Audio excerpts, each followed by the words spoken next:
Zdravíme všechny posluchačky a posluchače. Já jsem Sofie, vedle mě sedí Míša a tohle je 4. díl podcastu Gymnázia Dvůr Králové nad Labem s názvem GDcast.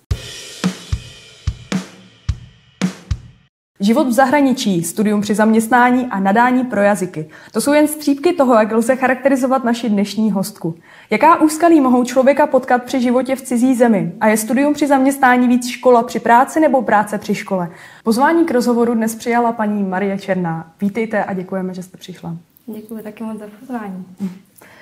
Na začátek tady máme takovou obecnou otázku, kterou pokládáme většině hostů, a to je, máme konec května, prázdniny se blíží, vám se blíží zájezd do Francie. Co aktuálně řešíte, nebo co se vám aktuálně honí hlavou? Co je pro vás důležité?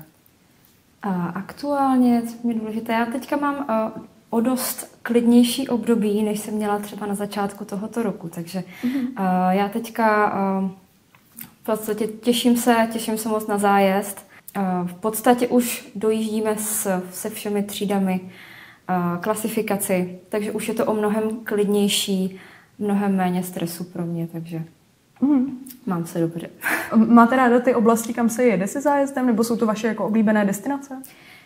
Musím říct upřímně, že jsem tam ještě nebyla. Takže pro mě to bude úplně poprvé stejně tak asi jako pro většinu z vás. Aha. Já mám projedou spíš sever Francie, západní, Cíp, Bretaň, Paříž trošičku, Brusel, Belgii, ale jich vůbec. Takže pro mě to bude premiéra stejně tak jako pro vás. A když se podíváme ještě dál za ten zájezd, tak máte už nějaké plány na léto třeba, jestli se můžeme zeptat? Na léto plán mám.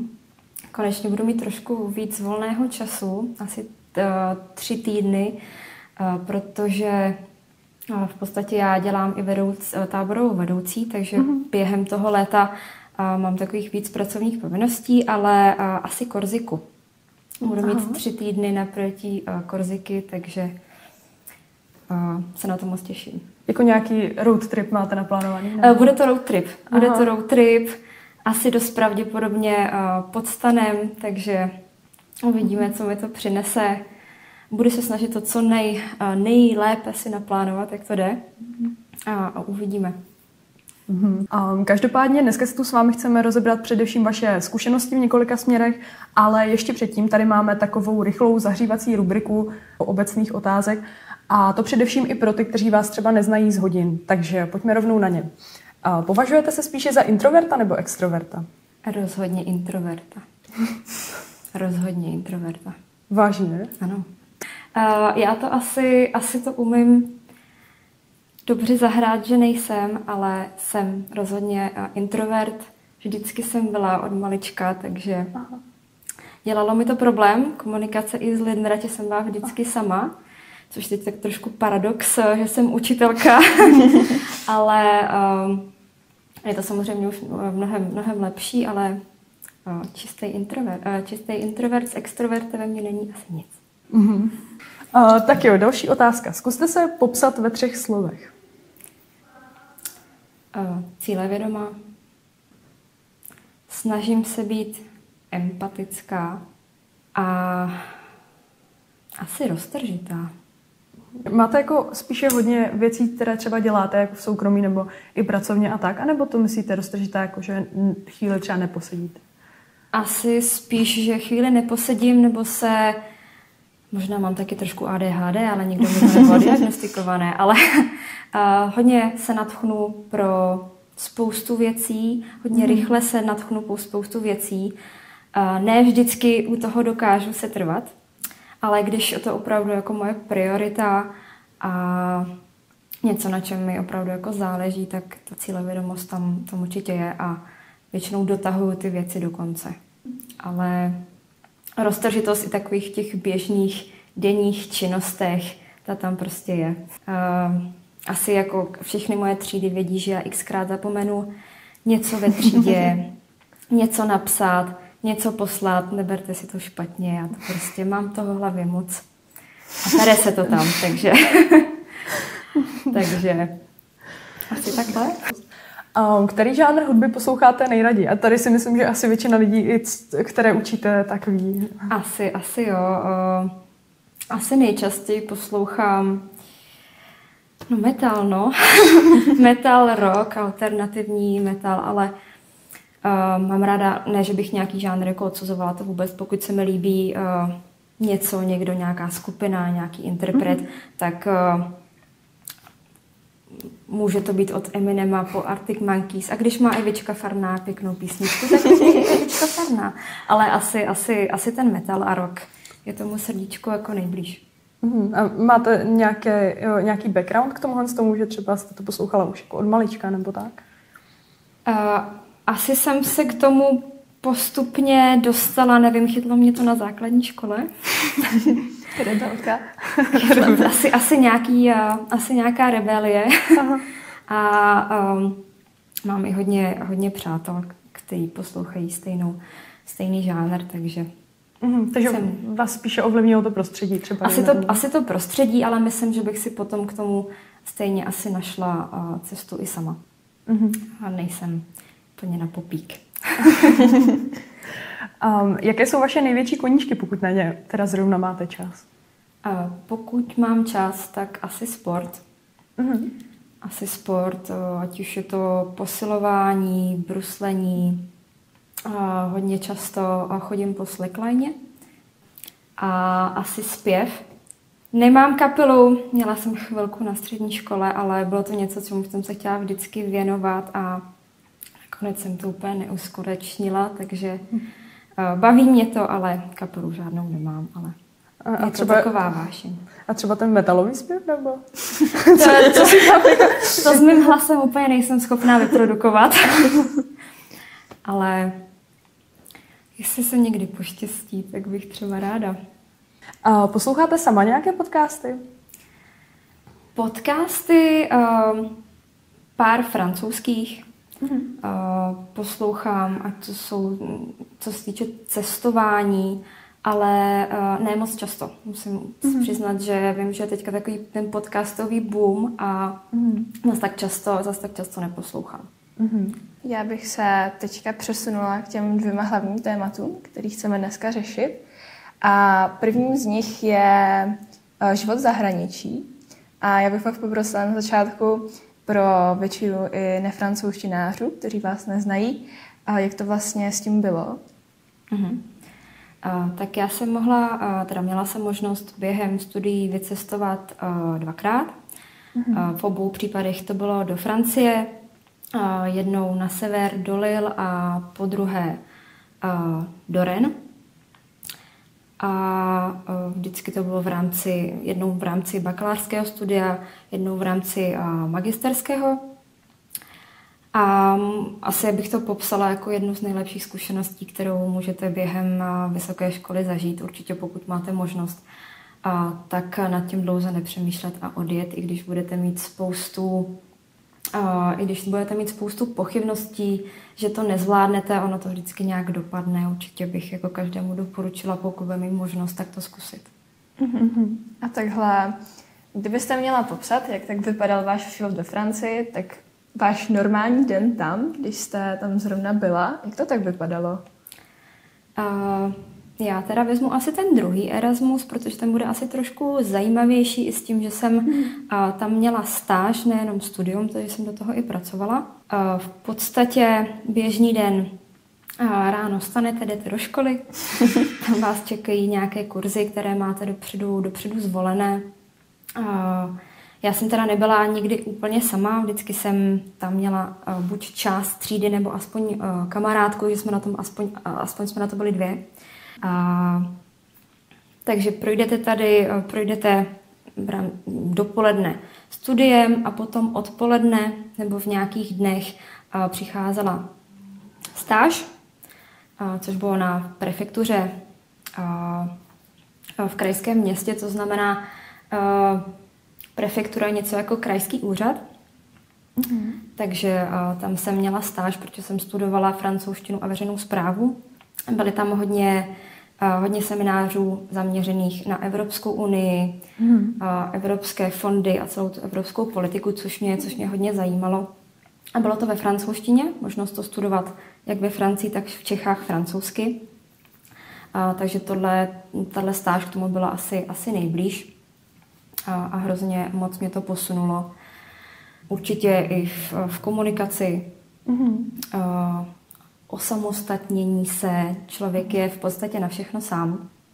Už nemáte nikoho, kdo by vás pomáhal, rodiče tady nejsou na telefonu. Musíte si všechno zařídit sami, až už je to studium, cesta, jídlo, práce. Kdyby se vám něco stalo, což mě se stalo, tak pobyt v nemocnici, musíte si něco jako zařídit. Takže hodně vás to posune v této rovině. A mě zaujal ten pobyt v nemocnici, ale ještě než přijdeme k těm historkám a součástím toho vašeho pobytu celkového, tak bych se zeptala ještě jenom úplně na začátek. Takže to bylo v rámci vašeho studia na Univerzitě Hradec Králové, nebo? Ne. Já jsem studovala bakaláře v Olomouci. To byla francouzština zaměřená na ekonomii. Já jsem asi nikdy nechtěla studovat jenom pouze francouzštinu, ale s nějakým zaměřením. Jasně. Takže francouzština, ekonomie. Na magistrovi jsem byla v Brně, na Masarykově univerzitě. Francouzština, veřejná správa, Evropská unie. A v podstatě to asi, na co si ptáš, co jsem dodělávala nedávno, tak to bylo v podstatě doplňující pedagogické studium. Takže to pedagogické s tím zatím nesouvisí. A takže to bylo třeba na 2 semestry, nebo? Vždycky na semestr. Takže dohromady jsem byla pryč 2 semestry, ale bakaláři na půl roku a půl roku na magistrovi. A právě, když se vrátíme tedy zpátky k těm historkám, jak už jste to nakousla, tak já jsem se chtěla zeptat, jestli máte nějaké vtipné historky, ale asi spíš se vrátím už k tomu, co jste tady zmiňovala trochu, tak povídejte, co to bylo s tou nemocnicí. Hodně špatně jsem upadla. Asi nevím, jestli chci úplně říkat tu historku, protože je hrozně dlouhá a hrozně složitá. Dobře, nemusíte zajíždět vůbec. Každopádně jsem upadla a rozdrtila jsem si paty na obou nohou trošku. Takže tím se ten Erasmus stal o něco složitější, ale našla jsem tam takovou skupinku lidí a přátel, kteří mě v tom nenechali a pomohli mi, takže jsem si musela poradit nějak a nakonec jsem to zvládla, i když to bylo docela dost obtížné vzhledem k tomu, že nemůžete moc dobře chodit. Hlavně v tu chvíli nevíte, co máte dělat, komu zavolat. Rodičům dost pravděpodobně ne, kteří jsou 1300 kilometrů daleko a asi by jim to úplně moc klidu nepřidalo. Ale zvládla jsem s tím všechno cestování, všechny výlety. Nechtěla jsem se o to ochudit, takže jsem to zvládla. A nepřemýšlela jste díky této zkušenosti s Erasmem právě i nad tím, že byste se ve Francii usadila natrvalo, nebo alespoň na nějaký čas, třeba na rok, 2, dejme tomu? Asi jsem v té době nad tím určitě přemýšlela. Ke konci toho Erasmu se vám honí hlavou, jestli jako nezůstat na delší dobu, jestli třeba ten Erasmus neprodloužit. Což jsem nakonec zažádala o prodloužení, ale nakonec se to nějak nepodařilo zrealizovat. Už bylo mnoho dalších zájemců, už bych se úplně do toho programu nedostala, ale určitě jsem chtěla zůstat a nakonec jsem nezůstala. A ještě k tomu programu tady, takže to vám třeba prodlouží nebo obecně i poskytnou třeba na základě nějakých vašich studijních výsledků, nebo? Asi to úplně nezáleží na studijních výsledcích. Pokud byste chtěli pokračovat v tom Erasmu a ještě by bylo místo na ten další semestr, možnost si to prodloužit, tak můžete zažádat a ve většině případů vám vyhoví. Takže vám to prodlouží. U nás byl velký zájem, takže spíš dali přednost těm dalším, než aby to prodlužovali těm stávajícím. Jasně. Co vás na tom tak nejvíc baví jezdit do té Francie? Jakoby kultura nebo ty lidi tam? Francouzi žijí asi trošku jinak. Ten život není takový uspěchaný asi, bych řekla. Umí si ten život asi trošičku víc užít. I když to třeba stočím k práci, tak oni to neberou jako něco, co je třeba, dejme tomu, jako vydržet přes ten den, ale budují tam nějaké hodně silné vztahy a i hodně často znáte ty francouzské obědy. Trvají dlouho, někdy i 1,5 hodiny, 2 hodiny, takže ty lidé jsou zvyklí spolu trávit hodně času a i chodit domů hodně později, co se v Čechách na to nejsme zvyklí. Tady do sebe hodíme oběd za 30 minut a radši bychom šli z práce rychleji domů, což my se potom taky, někdo se věnuje rodině, sportu, ale ta mentalita je tam trošku jiná. Asi záleží člověk od člověka, nechce jako generalizovat, ale asi nejsou tolik ve stresu, umí si ten život trošičku víc užít. A platí podle vás takové to, jak se obecně říká, že Francouzi nejsou zrovna přívětiví, nebo vzhledem k tomu, co tady zmiňujete, to tak nevidíte úplně? Asi na tom něco bude. Asi na tom něco bude. Pár nepříjemných Francouzů jsem určitě taky potkala. Ale je to tak 50/50. Něco na tom bude určitě, ale určitě bych to nevšeobecňovala na všechny.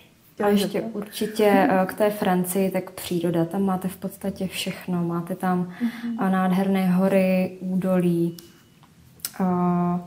moře, takže to nabízí strašně moc věcí, takže asi proto. A vy jste taky zmiňovala ještě tu Belgii. A tam se vás můžu zeptat teda, jaké k tomu máte pozadí, nebo jaký k tomu máte vztah k té Belgii? Tak já jsem přijela do Belgie samozřejmě s rodiči, když mi bylo 6, protože tatínek pracoval v NATO, což mý sídlo samozřejmě Brusel. Tak jsme se tam přestěhovali za ním a do mých 9, 10 jsme tam zůstali s ním a pak jsme se vrátili do Čech. Takže část dětství, hodně velkou část dětství, v podstatě první stupeň základky jsem strávila tam. A máte o tam tak nějaké vzpomínky třeba? Jo, spoustu vzpomínek, spoustu krásných vzpomínek. Měli jsme tam svůj vlastní dům a bylo to takové období, kdy jsme jako rodina byli asi jedinou dobu v mém životě jako všichni společně, takže hrozně na to ráda jako vzpomínám. Škola byla jenom ve francouzštině, což teďka to funguje tak, když tam ty rodiny těch příslušníků, kteří pracují v NATO, přijedou, tak už chodí do anglické školy. Takže tam tedy začala nějaká vaše láska k té francouzštině a k tomu francouzskému prostředí jako obecně? Určitě. Já už jsem se potom té francouzštiny nechtěla úplně vzdát a pořád jsem hledala nějaké možnosti, jak se jí věnovat. A tak hrozně jako ráda na to vzpomínám. Bylo to skvělý. Dalo by se říct, že to vás vlastně k francouzštině přivedlo? Určitě. Já třeba musím říct, že vás obdivuju, pokud jste schopní se tu francouzštinu naučit i ten přízvuk pochytit a třeba nic jste tam nežili nebo nebydleli a máte to naposlouchaný fakt třeba jenom z Čech a jako pěkně se to naučíte, tak to jako obdivuju, opravdu. Potom tedy vyvstává otázka, jak jste se dostala k tomu učitelství. Je to i možná třeba způsobené tím, že jste chtěla majoritně se věnovat té francouzštině spíš než tomu druhému oboru, dejme tomu, nebo... Jo, asi to říkáš úplně správně. Než jsem začala učit, tak jsem pracovala s evropskými dotacemi, s tím, že tam nebyla úplně viděna toho tu francouzštinu moc použít, než možná na jednom meetingu za 2 roky, možná tu francouzštinu nějak aktivně použít. Jinak ne a rozhodla jsem se, že od toho nechci upustit, že je to pro mě důležitější než jakákoliv asi ekonomie, ta veřejná správa, že bych chtěla se věnovat spíš té francouzštině. Paradoxně jsem asi nikdy nechtěla být učitel. Že to nebylo úplně jako vysněné povolání, nevím, jestli jsem se dokázala představit, že bych to zvládla, ale chtěla jsem to aspoň zkusit, jestli to bude pro mě. První 2 až 3 měsíce upřímně tady jsem si myslela, že to nezvládnu, že to rozhodně na to nejsem asi. Ten správný člověk, který dokáže to dost dobře předat. A pak se něco ve mně zlomilo. To 4., 5. měsíc a asi jste mi k tomu i pomohli vy jako třídy vaším přístupem, chováním. Celkově jako ty lekce byly hrozně fajn. Takže jsem to zkusila a vyšlo to. Jak jste se vůbec dostala přímo k nám na Gimpl? Hrozně zajímavě. Já jsem se připravovala na kurz, připravovala jsem se na certifikát C1 s rodilým Francouzem ve francouzské alianci v Pardubicích. A on se tady znal s paní ředitelkou a s paní Bártovou a řekl mi, že někoho hledají a že si myslí, že bych to měla zkusit určitě. Tak mě dala kontakt, já jsem zavolala a 2 týdny už jsem seděla u paní ředitelky v kanceláři. A nelákaly vás třeba mezinárodní vztahy, když zmiňujete tu francouzštinu? Asi by mě i lákaly, kdyby možná bych to zkusila, kdyby nepřišla tahle ta příležitost. Když přišlo to asi všechno tak, jak mělo v tu správnou chvíli, takže možná bych to i zkusila, ale asi jsem ráda, že přišlo to učitelství a jsem s ním spokojená, tak jak to je teď. A vy právě kvůli tomu učitelství jste studovala ještě, jak jste zmiňovala, ten postgraduální program na Univerzitě Hradec Králové. Právě jsem se chtěla zeptat, už jak jsme to nakousli trošku v tom úvodu, jde to vůbec skloubit s tím zaměstnáním a není to až moc stresující na to? Skloubit to jde, stresující to je. Ale najednou si uvědomíte, že jste schopni mnohem více věcí za ten den udělat, než jste si mysleli, že jste. Chce to hodně dobrý time management. Já jsem člověk, který si plánuje hodně dopředu, třeba měsíc, 2 měsíce dopředu. Snažím se. A opravdu jsem si to rozplánovávala tak ty dny, že ten den jsou 3 volné hodiny na učení, tento den jsou 2 volné hodiny na učení. Jde to na úkor samozřejmě nějakého toho osobního života. Nemáte čas o víkendu jít s přáteli někam, nemůžete jít na výlet, nemůžete tady to, ale víte, že to je jenom dočasné. Jo? Že to musíte vydržet a všechno jednou přijde. Není to dobře, bylo to 1,5 roku a není to zas tak dlouhá doba, aby se to nedalo vydržet.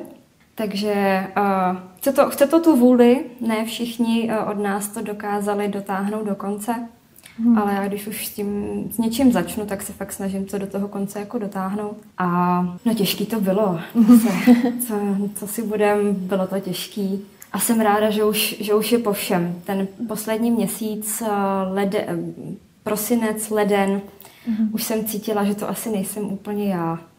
Jo, že to máte v hlavě jenom školu, odsouváte kamarády, nějaké důležitější věci pro vás a jsem ráda, že už to skončilo. Ale skloubit se to dá. Pokud chcete a najednou zjistíte, že prokrastinovat prostě nemůžete. Jo, a fakt na to ten čas je, že se to dá zvládnout. A není podle vás jednoduché při tomhle tempu třeba vyhořet? Určitě. Já jsem...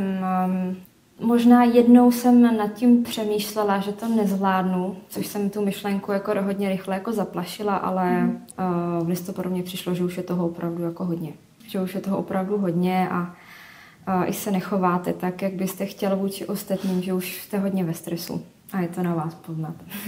Každopádně, kdybyste si mohla vybrat, studovala byste znova takhle při škole nebo při zaměstnání ještě, pardon? Kdybych si mohla vybrat, tak tohle studium mi bylo nabízeno už, když jsem studovala právě bakaláře i magistra, ať si tohle doplním během studia v rámci nějakých přednášek a na to jsem řekla, že ne, že tohle v životě potřebovat nebudu. Tak bych sobě do minulosti chtěla říct, že měla jsi to udělat. Měla jsi to udělat, stálo by to mnohem méně času a úsilí. Takže už bych do toho nešla. Takže spíše při té škole, než při tom zaměstnání. Pokud to jde, si během té školy udělat co nejvíc věcí, bude se vám zdát, že nemáte čas. Ale máte čas. Máte mnohem víc času, než potom s prací. A na závěr bych se vás ještě zeptala, jestli máte nějaké životní motto. Životní motto, jako jestli chcete vysloveně citát, nebo to, tak to nemám, ale... Stačí nějaký motiv třeba? Jo. Asi nebát se zkoušet, nebát se vyzkoušet věci, protože se vám nemůže stát nic horšího, než že to pokazíte. Jo, a pokud to nepokazíte, tak něco získáte.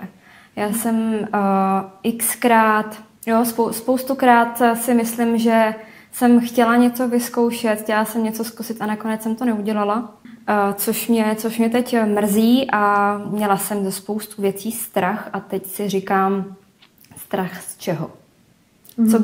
Co by se mi asi mohlo stát? Nic by se nestalo, akorát jenom bych udělala chybu. Takže určitě se nebát udělat chybu, vyzkoušet to, co chcete vyzkoušet. A nic jiného než to, že buď uděláte chybu, nebo že se vám to povede, se nestane.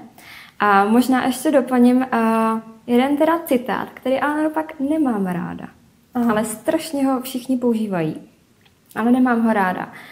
A to je, když nemůžeš, tak přidej.